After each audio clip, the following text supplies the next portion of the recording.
We're live. We're live. And I'm glad I get to pop your cherry today. You did. None other than the boner queen herself, Allie Gilbert. And I was like, there's a reason why she responded first on the first time slot. She knew that she was the one for the job. Of course, for 2 days, I've been so excited about this, practicing and thinking like, oh, I could be like a boner princess, like an apprentice. You don't have to twist a guy's arm to want to look good to bang chicks. Like, a lot of these guys are struggling with their nutrition, struggling with their health. Why don't they talk about this stuff? And as you know, men do not go to the doctor. So unless their penis is like falling off or a limb is breaking, they will not go to the doctor. Sliding in the DMs on the Instagram, they're like, I've had erection issues and I really don't know what to do. And it's affecting my sex life. Like, what should I do? And this is guys of all ages. And I feel like honored, I guess, that they trust me with this information. But I also feel for them because they have no one to talk to about it.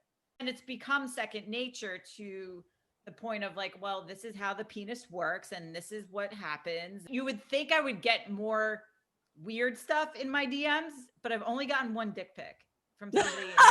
As a consumer, I'm sitting here laughing as I'm walking around the house, thinking about all the stories. I'm like, should I share this one? Should I not? This is so embarrassing for me. You mentioned that some of these guys are 27. Well, never had a problem with anybody that young. Two people well, at the age of 40, like it was just like,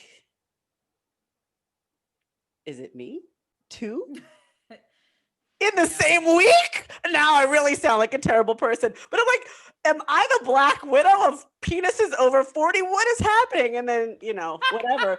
No, it's not you. What is it? What is really happening for the guy at 40 years old and up? What is physically happening? If the guy loses his erection or he just can't get it up, don't talk to him about it. He's already embarrassed enough. Let him do his thing.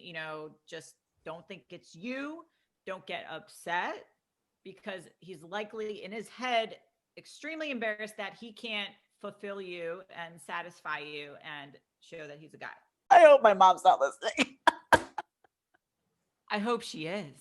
Oh, I got to turn on Judge Judy now. She's more fun. She fights with people. But I've been blonde most of my life.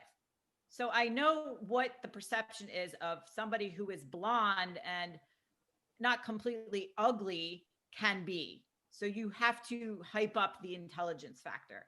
When I took the entire Hammer Strength team on with Jaeger bombs and they called me the Jaeger bomb girl the next day, I was like, okay, I don't think I want to be known for this. You have to kind of rein it in. And I was like, all right, I have to, have the same type of presence on social media. If I'm going to be speaking for companies like Perform Better and medical conferences, I can't have like, my ass showing in certain posts and have to limit the amount of selfies, which has been very hard, admittedly. Struggled with something that now maybe we mastered and we're like, oh God, I want to tell somebody else this. Not be afraid to share your struggles and be transparent with it, because authenticity goes a long way with trust. I've shared, I had breast implants and got them out. I overdosed on thyroid meds, went to the ER, like stupid shit I've done, drugs that I've done, like experiences that I've had, everything aside from my sex life.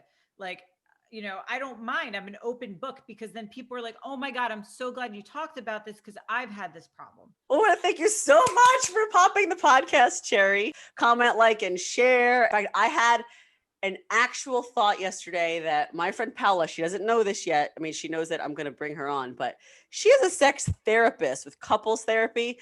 And I just think that the sex therapist and the couples psychological piece, and then the physiology piece, and me, the boner princess apprentice, like this could be a fun little 3-way podcast. So we may have to figure that out in the near future. Oh yeah. There's stuffed penises in our bed. Charlie hates it. They're so hilarious. They're like Competition. They're body pillows. Yeah, they're body pillows, so they're like 4 feet long, and I'm like, yo. Intimidation factor. He'll get over it.